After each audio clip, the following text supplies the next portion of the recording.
1 Coríntios, irmãos, capítulo 1, versos 1 a 9.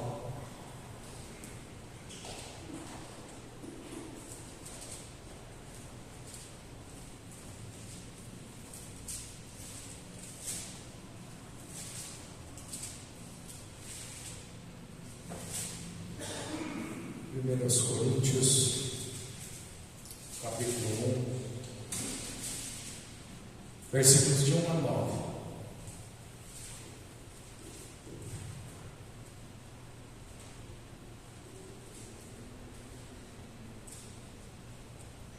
Lemos com fé a palavra de Deus que diz assim: Paulo, chamado pela vontade de Deus para ser apóstolo de Cristo Jesus, e o irmão Sóstenes, a igreja de Deus que está em Corinto, aos santificados em Cristo Jesus, chamados para ser santos, como todos os que em todos os lugares invocam o nome do nosso Senhor Jesus Cristo, Senhor deles e nosso.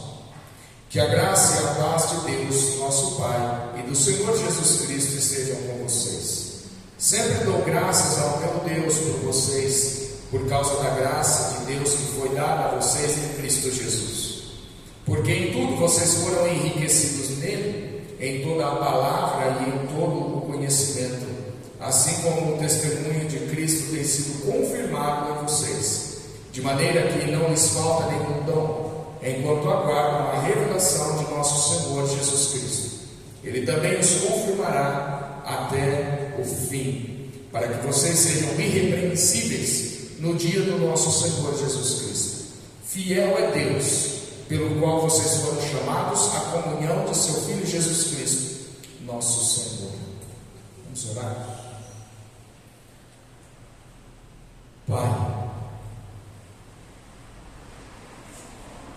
Pai querido, tua palavra foi lida mais uma vez, ó Deus, neste culto, e oramos para que o teu Santo Espírito esclareça ela para nós, ó Deus. Oramos para que Cristo seja exaltado nesta mensagem. Oramos para que Cristo, com poder, transforme nossos corações, fale daquilo que de fato precisamos ouvir, fale daquilo que de fato nós necessitamos crescer na graça e no conhecimento de Jesus. Ó Deus, trabalhe em cada vida aqui, ó Deus, e daqueles que também, através da gravação, estarão ouvindo, ó Deus, que o Senhor também possa operar poderosamente. Obrigado, Deus, por esse texto lido. Fala conosco, em nome de Jesus. Amém. Bom, irmãos, nós já falamos um bom tanto domingo passado sobre 1 Coríntios. Na verdade, nós fizemos um panorama, né? Quem notou bem, a gente fez um panorama ali em 1 Coríntios. Falamos muito sobre a segunda viagem missionária de Paulo, botamos um mapa aqui e traçamos o trajeto que Paulo fazia até chegar em Corinto. E depois, na sua terceira viagem missionária, nós vemos que o apóstolo Paulo, ele fica 3 anos em Éfeso, e ele estando ali 3 anos em Éfeso, está lá escrito em Atos 19, ele recebe notícias de que a igreja de Corinto não está andando muito bem. Ele recebe notícias que na igreja de Corinto está havendo divisões. Então Paulo escreve uma outra carta antes dessa que nós estamos lendo, uma carta que infelizmente acabou se perdendo. Nós vemos que Paulo menciona essa carta no capítulo 5, nós vimos no domingo passado que ele menciona essa carta que se perdeu no capítulo 5, e ele fala também de uma outra carta que os irmãos responderam a ele no capítulo 7. Nessa carta que se perdeu, ele fala sobre imoralidade sexual que estava acontecendo na igreja, e depois ele recebe uma outra carta onde os irmãos fazem muitas outras perguntas. E agora, essa carta que nós estamos trabalhando, que é 1 Coríntios, é a carta que o apóstolo Paulo está respondendo essa carta que eles enviaram para ele, ok? Então Paulo ele vai enviar essa carta através de Timóteo, essa carta de 1 Coríntios. Isso está registrado no capítulo 4, versículo 17 e também no capítulo 16, versículo 10. Paulo iria enviar Timóteo com essa carta cheia de soluções para resolver os problemas daquela igreja. Mas uma outra questão que eu não acho que se mencionei muito pouco no domingo passado, é que quando a gente vai lendo 1 Coríntios, a gente vai ver que não há só uma questão interna da igreja, de problemas, de divisão. A gente vai notando que há um problema entre Paulo e a igreja. Principalmente quando nós olhamos para o capítulo 9, versículos de 1 a 2, onde Paulo está ali dizendo: não sou eu o apóstolo, não sou eu também um apóstolo de Cristo. O conflito não é só interno, irmãos. Existe um conflito entre a igreja de Corinto e o seu fundador. Paulo foi o fundador da igreja de Corinto. Existe um conflito entre eles. É bem provável que alguns da igreja de Corinto estavam induzindo outros na igreja, ou se não toda a igreja, a ter uma teologia, ou uma posição antipaulina. Não, Paulo não. Tem outros melhores. Então nós temos uma dupla crise no contexto, uma divisão interna na igreja, problemas internos na igreja, de divisão, mas também uma rejeição da autoridade do apóstolo Paulo. E quando eles rejeitam a autoridade do apóstolo Paulo, eles também estão rejeitando o evangelho que o apóstolo Paulo prega, porque o mensageiro está vinculado à sua mensagem. Mas apesar dessas crises, antes de Paulo iniciar de fato corrigindo os pecados da igreja, como ele já vai começar a fazer a partir do versículo 10, antes de fazer isso, Paulo ele faz questão de lembrar de Deus. Ele faz questão de lembrar que de fato é Deus, o que Deus fez por essa igreja, e ele vai estar mostrando o que Deus fez. E eu resumi isso nessa grande ideia que vocês estão vendo aí na tela. A igreja que Deus chama, Ele também enriquece pela sua graça e preserva pela sua fidelidade. Então esse vai ser o caminho que a gente vai correr, A igreja que Deus chama é a igreja também que Ele enriquece pela sua graça, e é a mesma igreja que Ele preserva até o fim pela sua fidelidade. É esse caminho que Paulo está correndo aqui nessa introdução. É interessante dizer também que a saudação de Paulo é uma saudação tríplice, Uma saudação muito comum na época entre os romanos, Eles faziam essa saudação tríplice. Primeiro é dito o nome do autor, é mencionado o nome do autor, depois é mencionado o destinatário e os cumprimentos. E com grande frequência, o próximo item que eles faziam era uma oração aos deuses por aquele destinatário. Eles faziam agradecimentos aos deuses pagãos, é claro, os romanos, pela saúde, pelo bem-estar daqueles que eles estão enviando a carta. E é justamente esse padrão que o apóstolo Paulo vai adotar aqui. Só que o apóstolo Paulo não vai usar o padrão e continuar com os escritos pagãos deles, não. Paulo vai cristianizar o padrão de introdução que existia na época, ok? Até vai se tornar em vários momentos o padrão que Paulo também faz nas outras cartas. Nós vamos perceber que a introdução de Paulo é totalmente voltada para Jesus, é totalmente voltada para o Evangelho, totalmente. Primeiro ponto, então, a igreja chamada por Deus, versículos de 1 a 3. Nós não vamos ler novamente, mas preste atenção aí logo no versículo 1. Paulo inicia essa carta afirmando ser ele o quê? Chamado pela vontade de Deus. Primeira coisa que ele menciona: Paulo, chamado pela vontade de Deus, aí sim, para ser apóstolo de Cristo. Agora, por que Paulo, novamente, aí faz todo sentido o contexto, por que Paulo tem que reafirmar suas credenciais apostólicas diante dos coríntios? Por que ele tem que reafirmar? E aí eu volto para o contexto da questão do conflito que há entre a igreja de Corinto e o apóstolo Paulo, né? Alguns estavam questionando se Paulo realmente, uma das coisas que vai ser muito enfática em 1 Coríntios é a questão de o homem espiritual. Quem realmente é espiritual, né? De fato, Paulo é um homem do espírito, essa é a ideia. E com isso, questionando o seu apostolado, e com isso também questionando a mensagem do evangelho que Paulo pregava. Por isso que Paulo também, nós vamos ver que ele vai ressaltar: o evangelho que eu prego é Cristo crucificado. Nós vamos ver isso mais para frente. E no fim das contas, é a autoridade do evangelho que está em jogo. Quando Paulo fala: eu sou chamado como apóstolo de Jesus Cristo, ele está dizendo que a minha mensagem, a mensagem que eu tenho para trazer a vocês como apóstolo é verdadeira. Eu sou um daqueles que foram chamados de fato a ser apóstolo.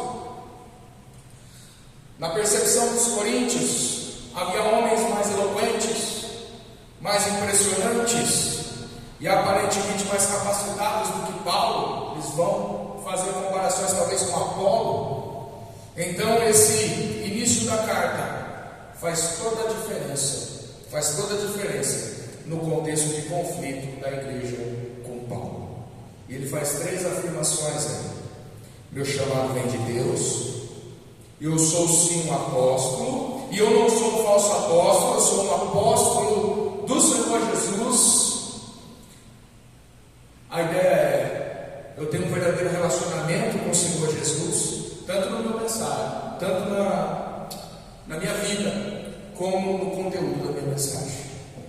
Agora, pode parecer que não tem relevância isso aqui, mas isso é muito importante para os nossos dias. Se Paulo precisou lembrar aos coríntios que a sua autoridade vinha de Deus, o apóstolo Paulo vinha de Deus, isso revela um princípio que às vezes se torna permanente na história da igreja. Deus governa a sua igreja por meio de homens que Ele mesmo chama. Ele chama homens. Esses homens lideram a igreja. Por isso, quando líderes fiéis são avaliados apenas por critérios humanos, apenas por retórica, por critérios humanos, a igreja está repetindo o mesmo erro que Corinto teve com Paulo. A igreja acaba repetindo esse mesmo erro. Vemos igrejas que menosprezam e desrespeitam a posição dos líderes, dos pastores. E muitos argumentos na verdade são dados, né? Eu não gosto muito de como ele prega, eu não gosto muito de como ele traz a mensagem, né? Outros argumentos que são dados: não, eu acho que ele erra muitas palavras,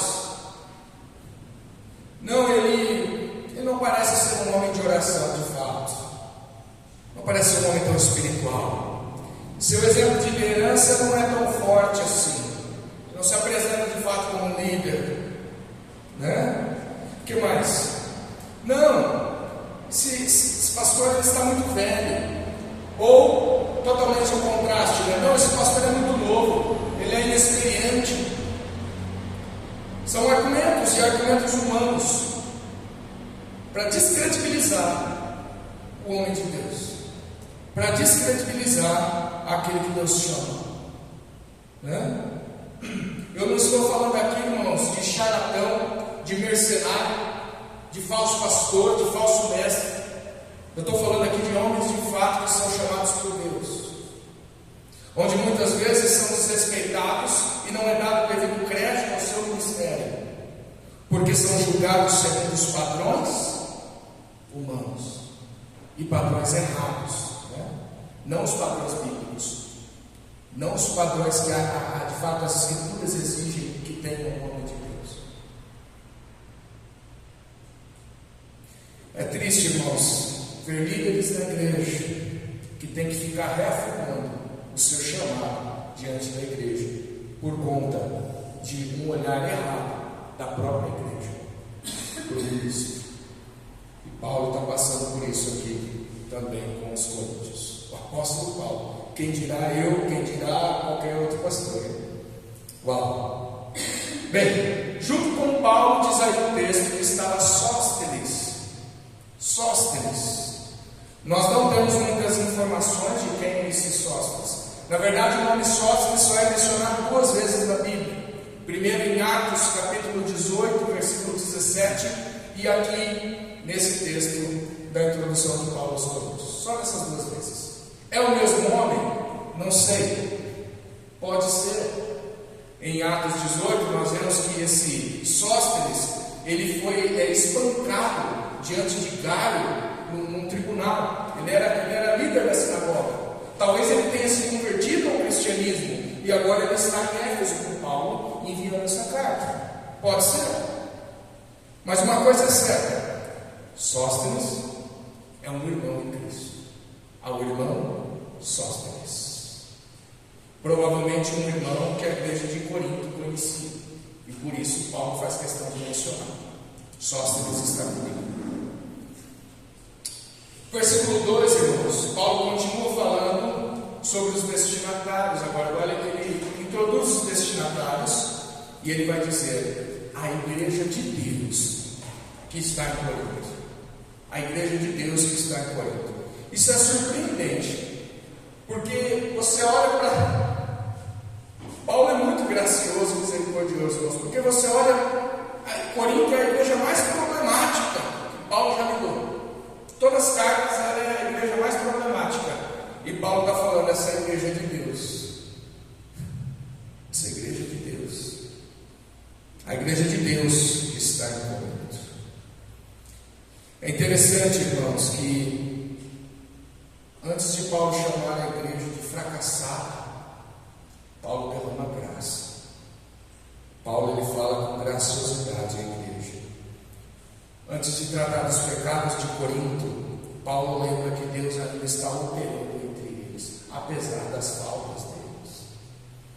Isso não minimiza os seus erros, mas aumenta muito mais a responsabilidade deles consertarem esses erros, é claro.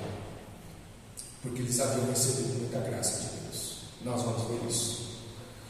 Porém, devido ao contexto, onde vamos ver que a igreja está dividida, entre os seus líderes ali, cada um queria servir na igreja, eu sou de Pedro, eu sou de Paulo, eu sou de Apolo, enfim, a sua igreja preferida. Paulo já inicia dizendo que a igreja não é de homens. A igreja não é de homens, não é propriedade das famílias de Corinto, é a igreja de Deus que está em Corinto. Ela é de Deus. Isso é tão importante, irmãos, nós lembrarmos. Tão importante. Onde líderes se acham donos da igreja, aonde até mesmo famílias se acham donas da igreja, porque às vezes tem mais tempo, ou porque se doou mais, porque investiu mais financeiramente na igreja. E Paulo está acabando com o erro teológico, Paulo está acabando com a arrogância, Paulo está acabando com o pecado, com o orgulho. A igreja de Deus, e de Deus somente. A verdadeira igreja cristã, em qualquer lugar do mundo, ela não é de quem comprou o terreno, ela não é do pastor que está lá há 40 anos, ela não é da família mais antiga da igreja, ela é de Deus. Deus é o único dono. Foi Ele que pagou o preço de sangue para poder comprar a igreja de Deus. A origem dela é divina, irmãos. É por isso que o apóstolo Paulo escreve, ele continua escrevendo e ele diz: aos santificados em Cristo Jesus. Aos santificados em Cristo Jesus. A ideia aqui, nessa frase, é a identidade do verdadeiro povo de Deus, irmãos. A identidade do verdadeiro povo de Deus. Eles são santificados em Cristo Jesus. É baseada no que Deus fez por meio de Cristo Jesus, que o povo de Deus, pela fé em Cristo Jesus, é separado para Deus, é santificado, é separado para Deus, é tirado do mundo para Deus, para adoração a Deus, são separados. Paulo está se referindo aqui aos convertidos, aos salvos, aos que foram separados para Deus por meio da fé. Todos os verdadeiros crentes, irmãos, podem ser chamados de santos. A gente brinca aqui, né? Brinca não, sério. Chama um ou outro de santo. Mas não é que no sentido de que nós somos perfeitos. Não é no sentido de que nós não temos falhas, não temos erros. É no sentido de que nós somos separados para Deus. Separados para Deus. Você é santo. Você é santo. Porque você é separado para Deus por meio de Cristo Jesus. Essa é a ideia. Mas é bem verdade que aqueles que são separados para Deus, logicamente, também devem começar a refletir o caráter de Deus, o caráter santo de Deus. É por isso que Paulo complementa aqui: chamados para ser santos. Chamados também para ser santos. A vocação, o chamado desses que são separados é para que eles sejam santos, é para que eles tenham uma comunhão íntima com Deus por meio de Cristo Jesus, para que eles sejam transformados à imagem de Cristo Jesus. É provável que novamente Paulo aqui, irmãos, eu vou sempre estar linkando aqui com o contexto, porque não faz sentido entender 1 Coríntios sem linkar com o contexto que nós já temos trabalhado.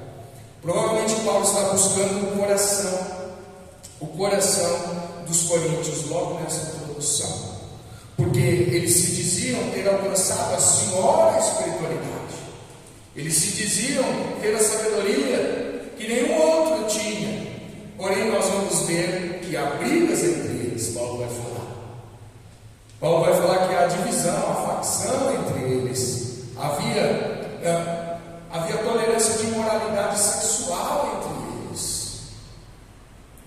Como então eles estavam mostrando ser um povo santo de Deus? Irmãos, tenhamos em mente isso: a santidade de uma igreja, de um povo que se reúne no nome de Jesus, é medida no quanto aquela comunidade reflete o caráter de Deus.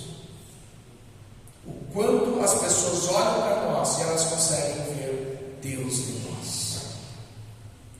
Temos o chamado para evangelizar, nós temos o chamado para exercer nossos dons, mas principalmente nós temos o chamado para sermos santos. Para sermos santos. Santidade de uma igreja, seu testemunho impacta mais, irmãos. Santidade, presta atenção nisso. A santidade de uma igreja tem mais impacto do que qualquer movimento evangelístico que você pode fazer aí fora. Santidade, o brilho da glória de Deus na igreja, tem mais impacto do que chamar a carreta missionária, fazer o que for. Tem mais impacto. É quando nós fazemos o evangelho tanto audível como visível. Nós temos falado várias vezes isso nas pregações.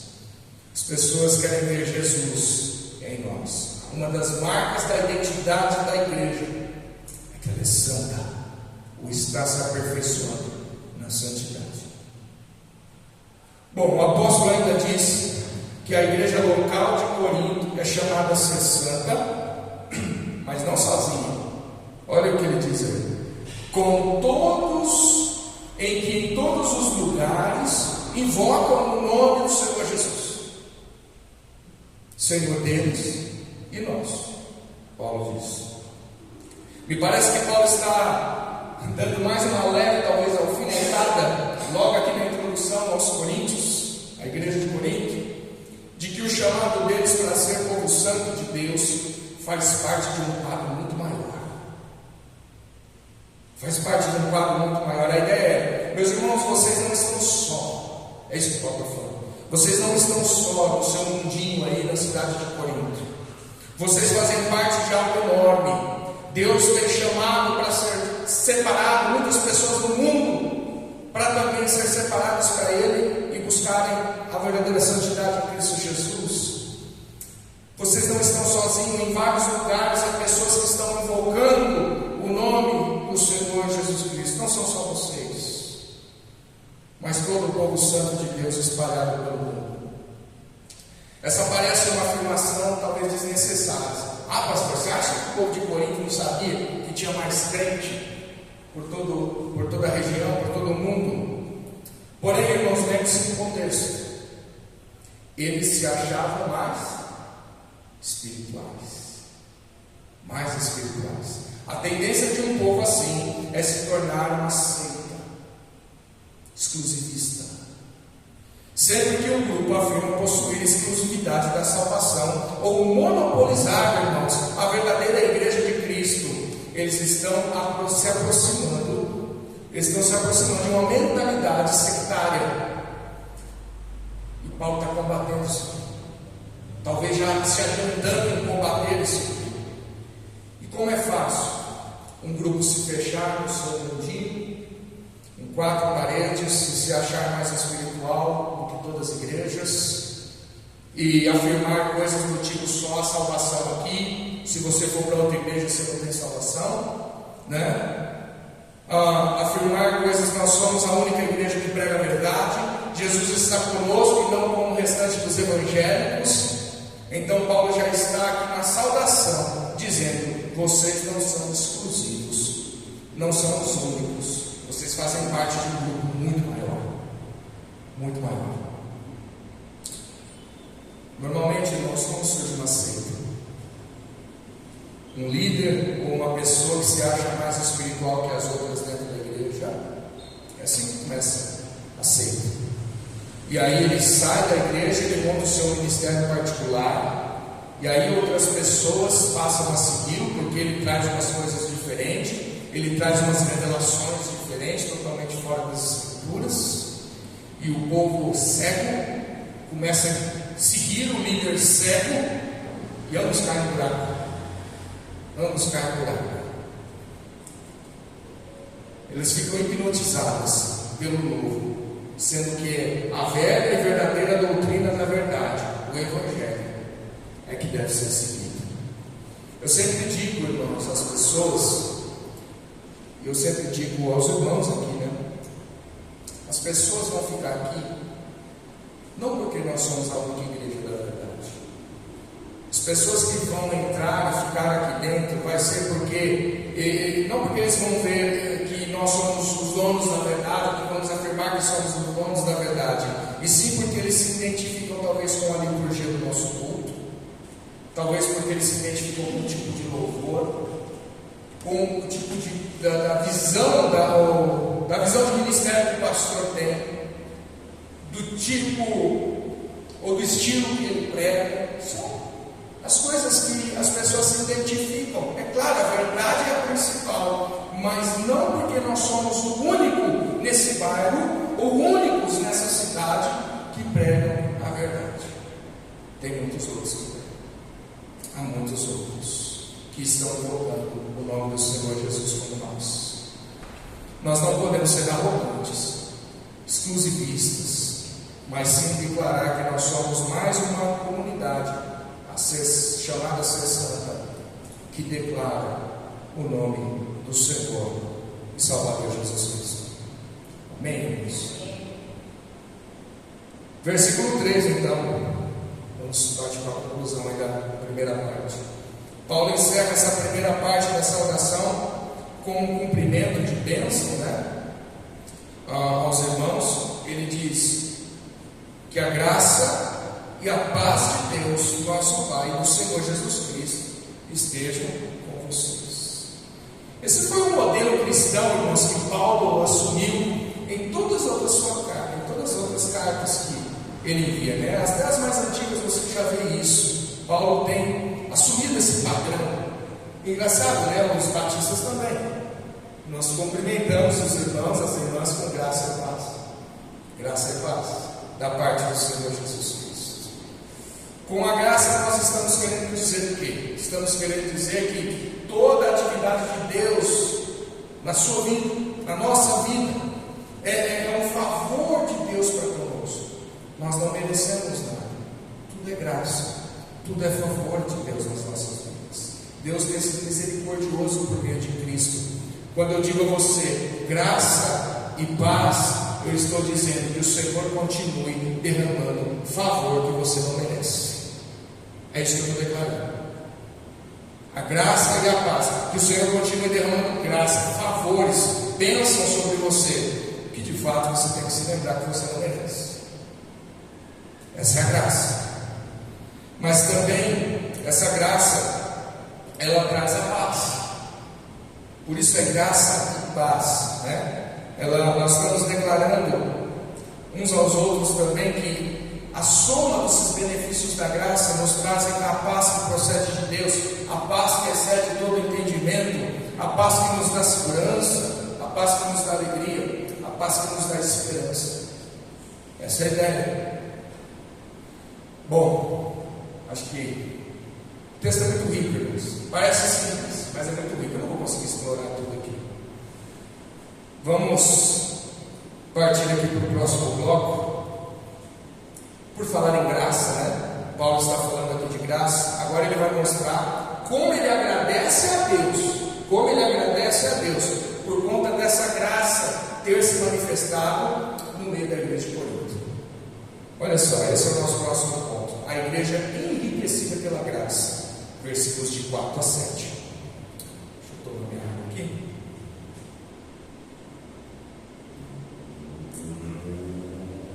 Verso 4. Acompanhe comigo. Sempre dou graças ao meu Deus por vocês, por causa da graça de Deus que foi dada a vocês em Cristo Jesus. É interessante ver que, apesar dos problemas naquela igreja, Paulo, e eu creio aqui que ele está falando com sinceridade, não tem ironia aqui não. Paulo está falando com sinceridade. Ainda assim, ele pode testemunhar da graça de Deus na vida daquela igreja, mesmo com aqueles problemas. Mesmo com aqueles problemas. Fica visível que o problema não está no derramamento do favor de Deus sobre aquela igreja, mas como eles estão recebendo e usando aquele favor de Deus. As atitudes deles diante da graça que é o problema, não a graça em si. Talvez Paulo aqui aproveita para relembrá-los de que toda a riqueza espiritual que eles têm como igreja de Deus não é deles mesmos, apesar que a cidade de Corinto e a igreja de Corinto eram muito ricas. Paulo está dizendo, não, essa não é a verdadeira riqueza. A verdadeira riqueza é a graça de Deus sobre vocês. E vocês têm que lembrar que a riqueza espiritual que foi derramada sobre vocês não vem de vocês, vem de Deus. Por quê, irmãos? Eles estavam usando das bênçãos, de tudo que o Senhor graciosamente derramou a eles, para que eles o quê? Se vangloriassem. Se vangloriassem, né? Ou se vangloriassem em si mesmo, ou se vangloriassem uns nos outros. E Paulo está dizendo, tudo vem de Deus, e é dado em Cristo Jesus por meio do Espírito Santo. Agora, o que nós já podemos tirar de aplicação aqui do versículo 4 para nós como igreja hoje? Como aplicar para nós esse texto? Olha o exemplo de humilde gratidão de Paulo, irmãos. A humilde gratidão do apóstolo Paulo pela graça que Deus derramou àquela igreja, apesar daqueles irmãos terem que ser corrigidos, né? Eu digo isso porque às vezes muitos querem ver a igreja perfeita. Ah, mas por que não cresce? Ah, mas por que a igreja não se une? Ah, mas por que as coisas parecem que não vão para frente, parece que não andam? Querem ver a igreja perfeita, mas se esquecem de agradecer a Deus pela graça que Ele já derramou. Muita graça Ele já derramou a esta igreja.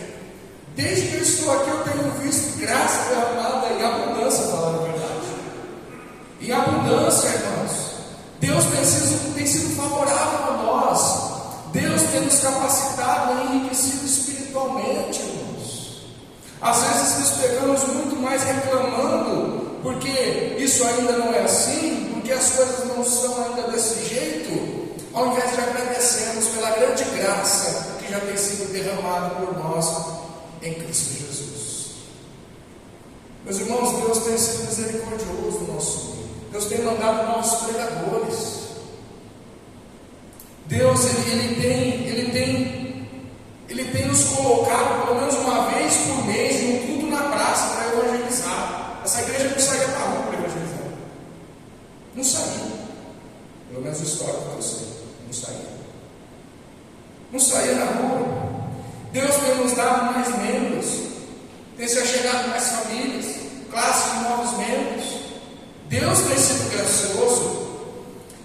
pessoas dispostas e unidas para se unir pelo reino de Deus. Deus tem trazido crianças, Deus tem trazido jovens. Igreja, eu sei que nós queremos às vezes uma alavanca muito rápido. Nós estamos orando por avivamento, nós queremos, nós sonhamos com isso, mas às vezes o avivamento de Deus é gradual. Às vezes o Deus derrama doses desse avivamento que tanto esperamos, e a gente vai ver lá na frente como Deus foi bom para conosco. Mas enquanto isso, nós temos que aprender a agradecer. Nós temos que aprender a agradecer pelo que Deus já fez, aprender a ser gratos pela graça que Deus já derramou em nosso meio.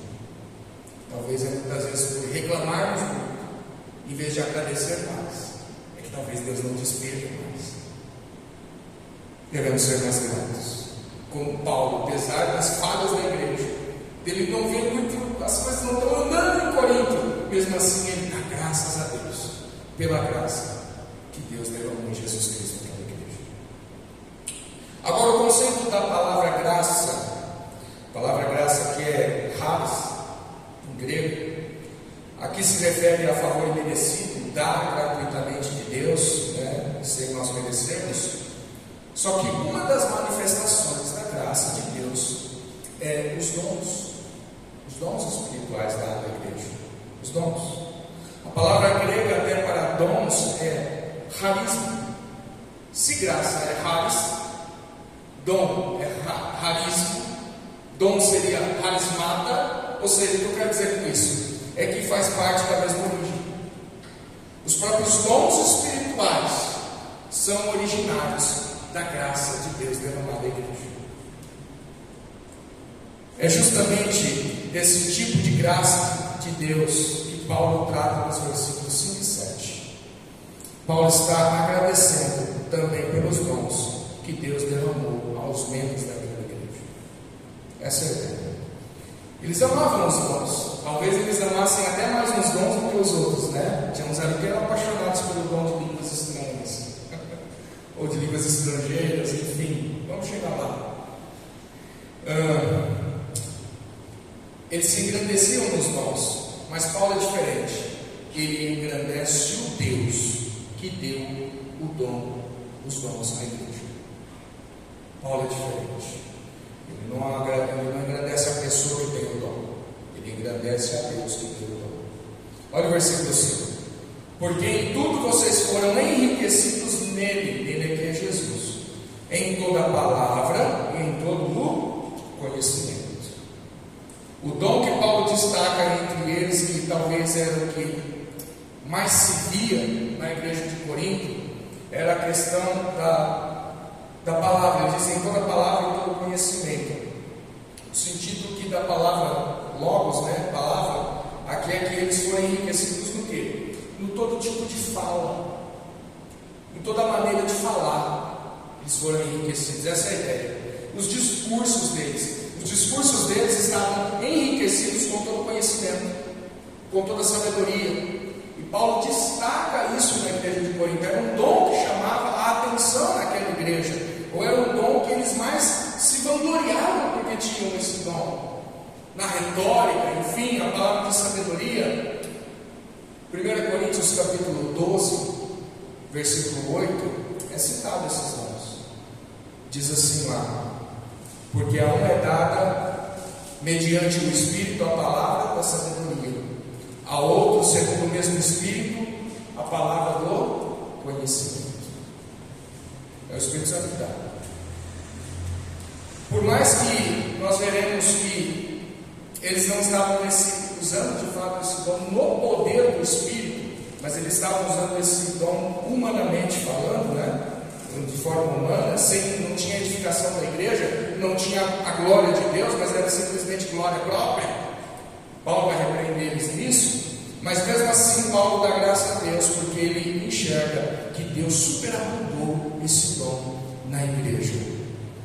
Eles só precisavam arrumar a maneira de usar o dom, né? Não usar mais para a vanglória, mas para a glória de Deus.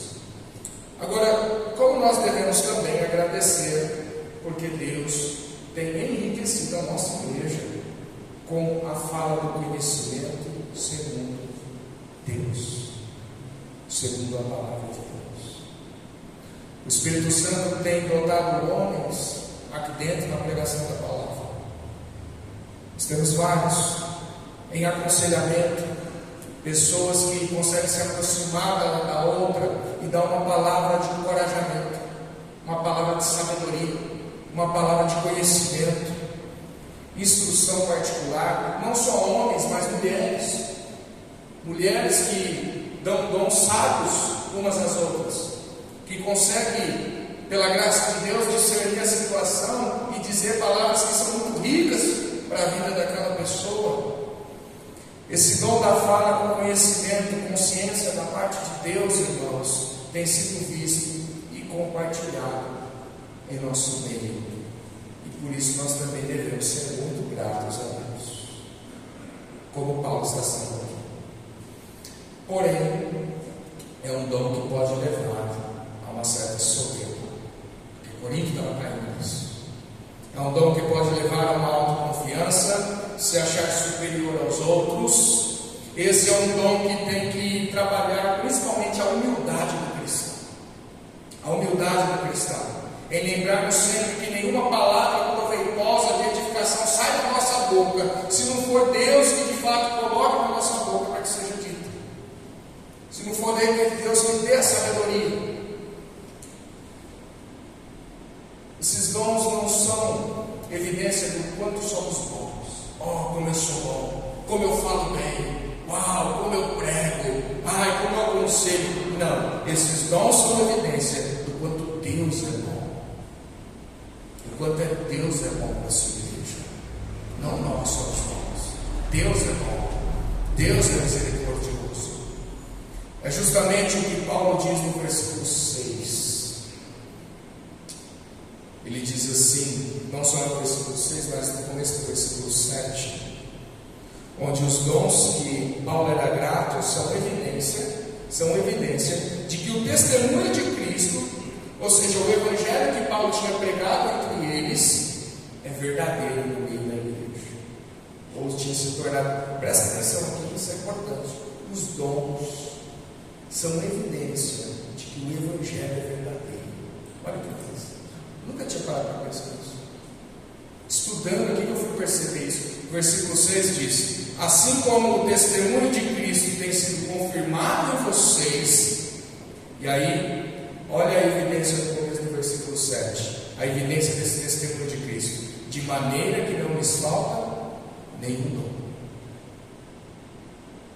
Uma igreja cheia dos dons do Espírito é uma comprovação de que o testemunho, de que o evangelho é verdadeiro.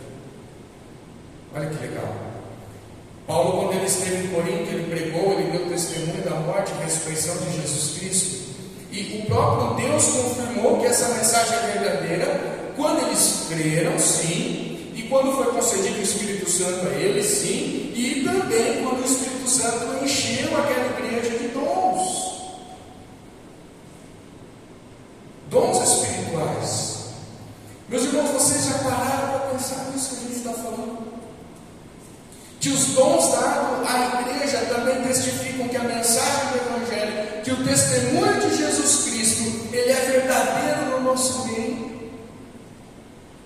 Olha um exemplo desses na própria igreja de Corinto. Agora eu vou pedir para você abrir, porque talvez você está um pouco disperso aí. Presta atenção no que eu estou falando.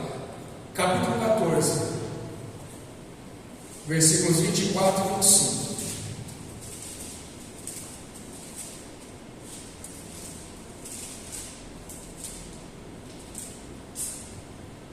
Olha um exemplo desses acontecendo na própria igreja dos Coríntios. Olha o que diz aí. Porém, se todos profetizarem e entrar ali um não crente ou um não instruído, ele será convencido por todos e julgado por todos. Os segredos que ele tem no coração se tornarão manifestos, e assim, prostrando-se com o rosto em terra, adorará a Deus, testemunhando que Deus está de fato no meio de vocês. Vocês percebem? Os dons da profecia revelam o coração do incrédulo que entra na igreja, e então, revelando o coração dele, ele se prostra a Deus, ele adora a Deus, ele reconhece o Evangelho, o testemunho de Cristo é verdadeiro no meio desse povo. Olha que interessante. Meus irmãos, isso é maravilhoso. Esse texto aqui que nós acabamos de ler é maravilhoso. Pessoas entram no culto e através dos dons que são dados na nossa igreja, o coração dela é desvendado, seja na pregação, seja na profecia, às vezes no cântico. Uma letra do cântico Deus usa e toca no coração da pessoa. Ela desabrocha em choro. O pastor está pregando aqui, de repente chega no final do culto: pastor, quem te contou minha vida? Quem te contou o que eu estou passando no meu coração? Isso acontece muito. Os dons, irmãos, eles são para a edificação da igreja, nós sabemos. Mas os dons também confirmam que o Evangelho de Jesus é verdadeiro entre nós. Os dons também são evangelísticos. Também são evangelísticos. Mas alguns podem dizer: ah, pastor, mas isso é só na época lá de Corinto. Será mesmo que acontece no nosso meio, né? Então leia comigo novamente o versículo 7, lá de capítulo 1, né? Volta lá para o capítulo 1. Olha o versículo 7. De maneira que não lhes falta nenhum dom, nós sabemos. Olha só a segunda parte. Enquanto aguardam a revelação de nosso Senhor Jesus Cristo. Como não é real para nós? Quem aqui ainda está aguardando a revelação de Jesus Cristo? A ideia aqui é a aparição da segunda vinda de Jesus. Quem aqui está aguardando? Eu estou aguardando. Quem aguarda a segunda vinda de Jesus? Todos nós, todos os cristãos. Então até lá, os dons ainda estão na igreja e devem ser testemunho do Evangelho. Como você pode dizer: pastor, isso não é para hoje? Jesus não voltou ainda? Claro que é para hoje. É até Jesus voltar, irmãos. Paulo não agradece só pelos dons presentes naquele momento. Para o apóstolo Paulo, os dons devem se manifestar enquanto eles aguardam com ardente expectativa a volta de Jesus, a glória final. Só nesse evento os dons não serão de fato mais necessários quando Jesus voltar. Você já leu o final do capítulo 13 daqui de 1 Coríntios? Vamos lá, 1 Coríntios capítulo 13. Apenas os versículos 8 e 9, eu não vou ler tudo não. Os versículos 8 e 9 já dá para entender. O grande capítulo do amor, e aí ele vai dizer: o amor jamais acaba. Havendo profecias, são dons, perceba, são dons. Havendo profecias, desaparecerão. Havendo línguas, cessarão. Havendo ciência, conhecimento, passará. Pois o nosso conhecimento é incompleto e a nossa profecia é incompleta. Mas quando vier o que é completo, então o que é incompleto será aniquilado, acabará. A grande pergunta que é: pastor, o que é esse que é o completo? O que é isso? O que significa? Há várias interpretações sobre o que seria esse completo, mas segundo o contexto, eu entendo, irmãos, que pelo contexto é a esperança escatológica da carta de 1 Coríntios, que o completo aqui aponta para a consumação da volta de Jesus. Quando vier o perfeito, quando vier aquele que vem em nuvem cheia de glória, aí não vai precisar mais dos dons, porque aí já é a volta do nosso Senhor, estaremos para sempre com Ele. Ali sim vai encerrar os dons, mas até lá a igreja de Cristo tem que estar cheia dos dons. Você sabia que a Bíblia pede para você orar por dons, pedir dons a Deus? Não é só vemos exemplo. Paulo fala: peçam os melhores dons. Paulo diz, lá no capítulo 14, se não me engano.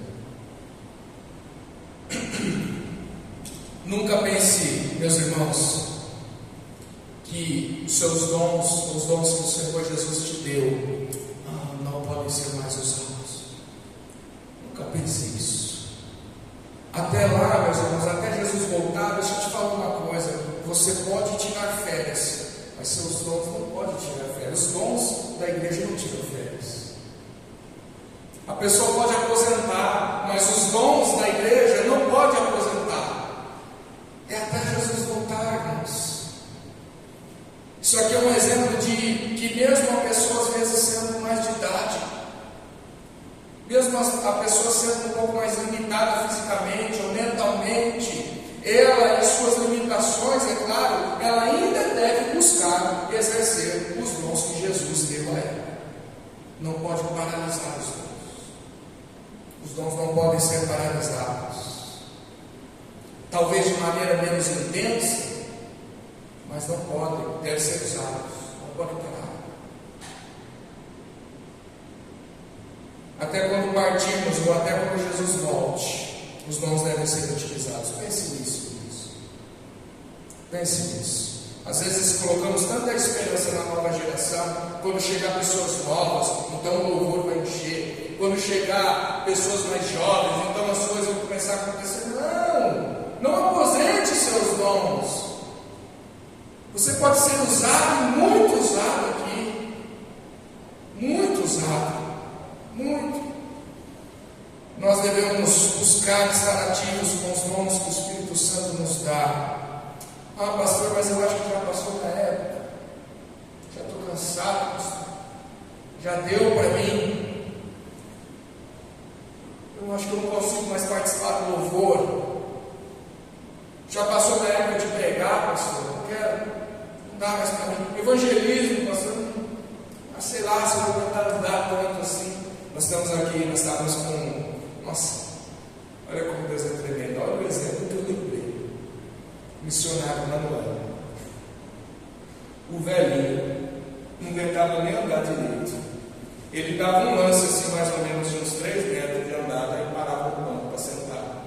Mas ele estava lá com os panfletos, esperando alguém passar para entregar. Ele não aposentou os dons dele. Ele não aposentou.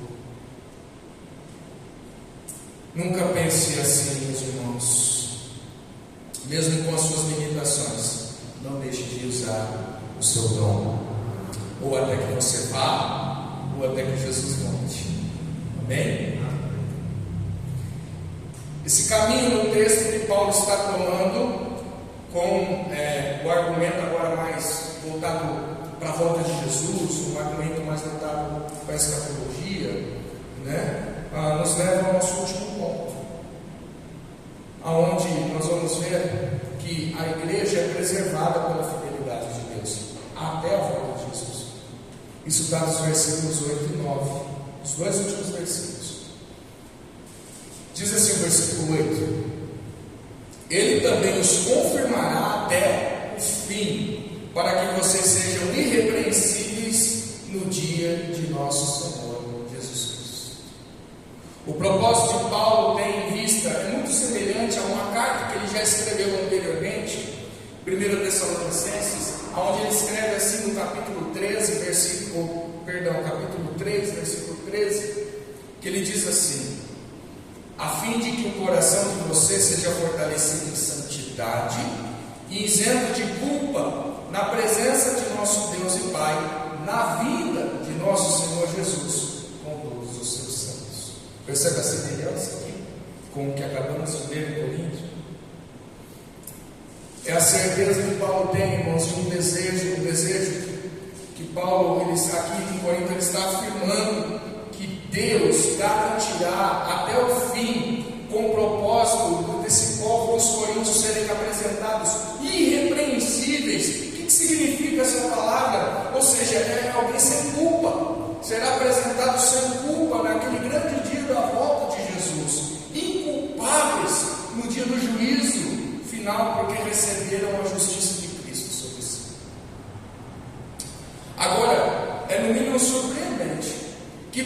está afirmando isso de uma igreja cujo comportamento precisava severamente ser corrigido pelo apóstolo Paulo.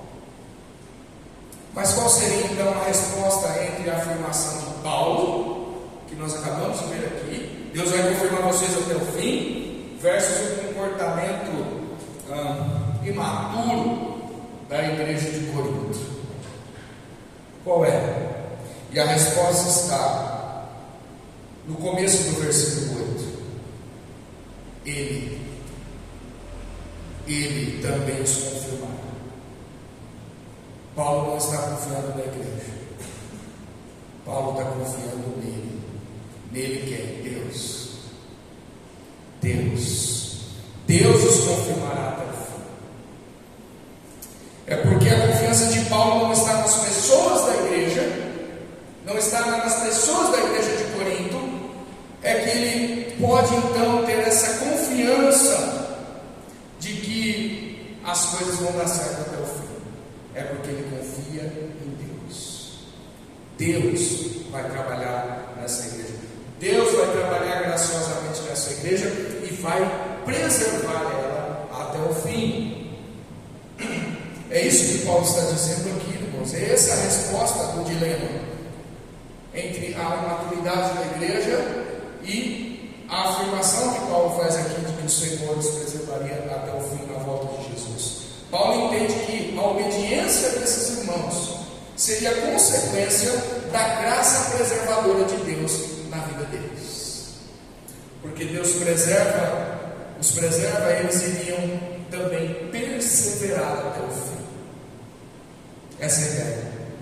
Perceba que por mais que os dons continuem até o fim, nós já vimos isso, não é neles que Paulo bota confiança. É porque eu confio nos dons que o Senhor deu a eles, que eles vão estar sem culpa naquele grande dia. Não, é porque eu confio no Senhor, na graça do Senhor, nas mãos poderosas do Senhor, que vão preservar eles, é que eles vão estar naquele grande dia sem culpa, por meio de Cristo Jesus. Irmãos, esse entendimento do apóstolo Paulo para nós é tremendo. Porque aonde mais falhamos é no olhar para a igreja. Nós pensamos que as pessoas vão se tornar santas por si mesmas. Mas a igreja não vai para frente porque fulano, porque ciclano não ajuda, não faz, não se mexe. Porque fulano, ciclano, parece que não sei. A gente olhando para as pessoas e achando que as pessoas vão mudar por si mesmo, ao invés de confiar 100% em Deus para que essas pessoas mudem. Como Paulo estava fazendo. É o que Paulo estava fazendo. Mesmo vendo a situação de Corinto, eu confio em Deus. É Deus que vai manter esses irmãos, vai santificar esses irmãos, para naquele grande dia apresentar eles sem culpa. Isso é tremendo, irmãos, tremendo. Paulo mostra que a nossa confiança não pode estar em a pessoa mudar por si mesma, mas no Deus que graciosamente lapida e confirma ela até o fim, apresentando o irmão ou a irmã sem culpa na volta de Jesus.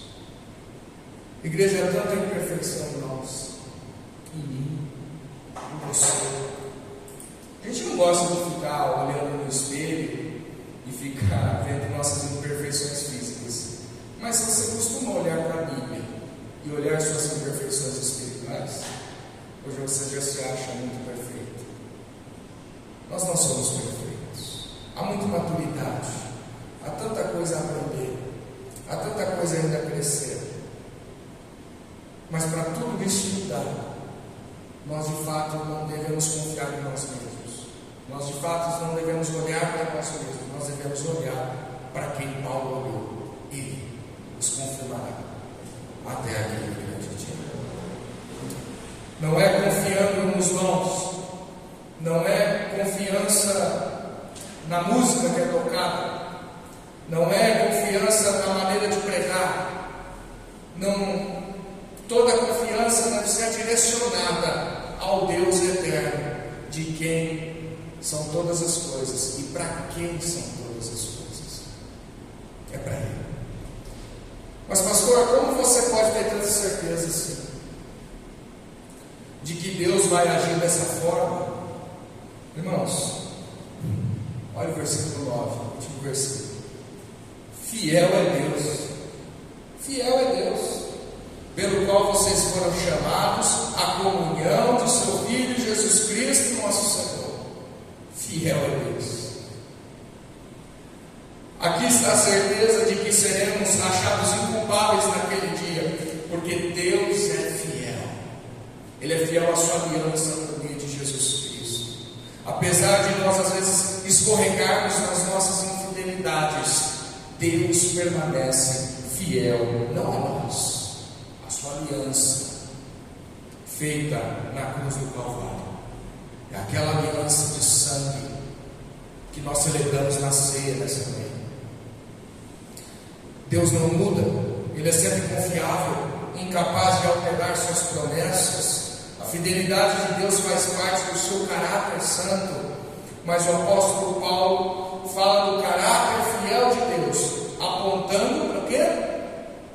Para um chamado de comunhão da igreja de Corinto com Jesus Cristo, nosso Senhor.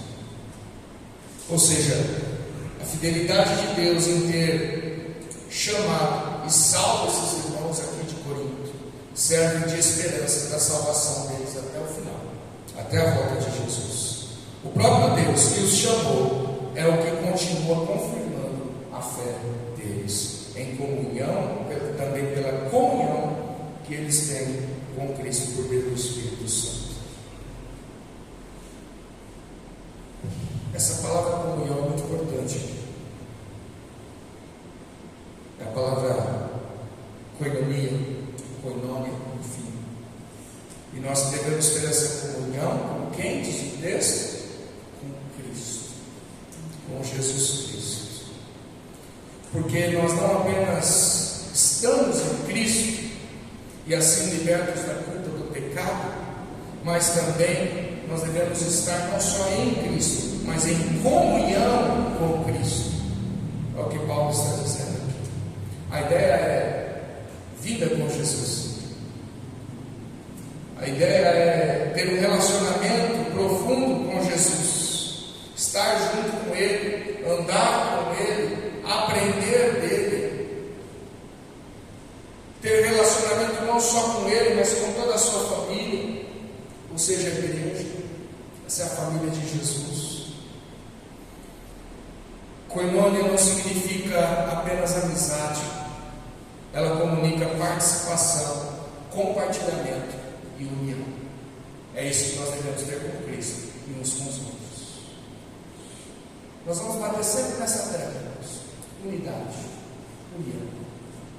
1 Coríntios fala muito disso. Tudo isso, coisa que os irmãos de Corinto estavam em falta, né? Eles precisavam se alinhar internamente. Irmãos, essa foi a introdução do apóstolo Paulo a essa igreja. Percebam que antes de Paulo corrigir os problemas da igreja, ele faz a igreja olhar para Deus, para a graça de Deus. Antes de falar dos pecados dos coríntios, ele fala da graça de Deus. Antes de confrontar a imaturidade dos irmãos, ele relembra a fidelidade do Senhor. Em apenas 9 versículos, Paulo nos mostra toda a história da igreja. Deus nos chamou, Deus nos enriqueceu com sua graça, são os pontos, não são? E Deus nos preservará até a vinda do Senhor Jesus Cristo. Do começo ao fim, perceba, a salvação é obra de quem?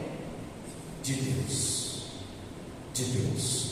É Deus quem chama, é Deus quem santifica, é Deus quem concede dons, é Deus quem confirma, é Deus quem preserva, é Deus quem apresentará o socorro irrepreensível naquele grande dia.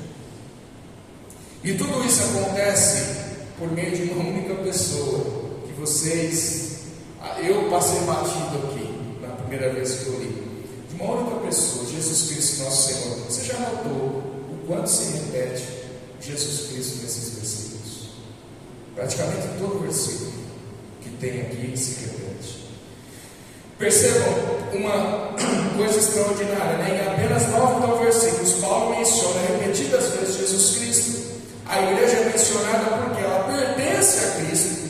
Os dons são mencionados porque eles procedem também de Cristo.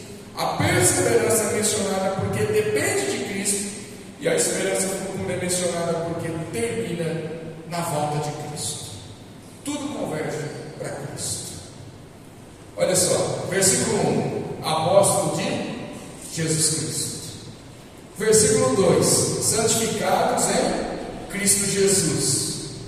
Ainda no versículo 2, invocam o nome do Senhor Jesus Cristo. Versículo 3, graça e paz da parte de Deus e do nosso Senhor Jesus Cristo. Graça dada em Jesus Cristo. Versículo 4. Versículo 5, enriquecidos nele. Nele quem? Jesus Cristo. Versículo 6, testemunho de quem? De Jesus Cristo. Versículo 7, revelação de nosso Senhor Jesus Cristo. E versículo 8, até o dia do nosso Senhor Jesus Cristo. Comunhão de Jesus conosco. Versículo 9 ainda, né? Comunhão aí de seu Filho Jesus Cristo. Versículo 9, para a gente encerrar. Percebam que Paulo quase não fala dos coríntios em si, mas ele fala de Jesus Cristo. Todo versículo. Porque uma igreja saudável não é aquela que vive olhando para si mesma, não é aquela que fica se exaltando a si mesma, mas é aquela que mantém os olhos fixos em Jesus Cristo. Ao terminar a introdução então de gratidão a Deus do apóstolo Paulo, nós tiramos pelo menos 2 grandes lições. A primeira é olhar para a nossa igreja com gratidão, assim como Paulo fez, não ignorando as fraquezas, mas reconhecendo a graça de Deus, que mesmo em nossas fraquezas, opera entre nós. Segundo, é que nunca devemos colocar a nossa esperança em nomes, em pessoas, em estratégias, em meros dons espirituais. Nossa confiança está naquele que nos chamou, naquele que nos enriqueceu na graça e prometeu nos confirmar até o final. A igreja permanece firme, não porque seus membros sejam perfeitos, mas porque Deus é fiel. Deus é fiel. Meus irmãos, se a nossa esperança estivesse em nós mesmos, se a esperança de Paulo estivesse somente nos Coríntios, estaria tudo perdido. Essa carta, ela terminaria antes mesmo de começar. Mas ela começa com Deus, porque a igreja existe pela vontade de Deus, vive pela graça de Deus e permanecerá até o fim pela fidelidade de Deus. Essa é a esperança da igreja de Corinto. Essa deve ser a esperança da igreja batista no Jardim Irajá.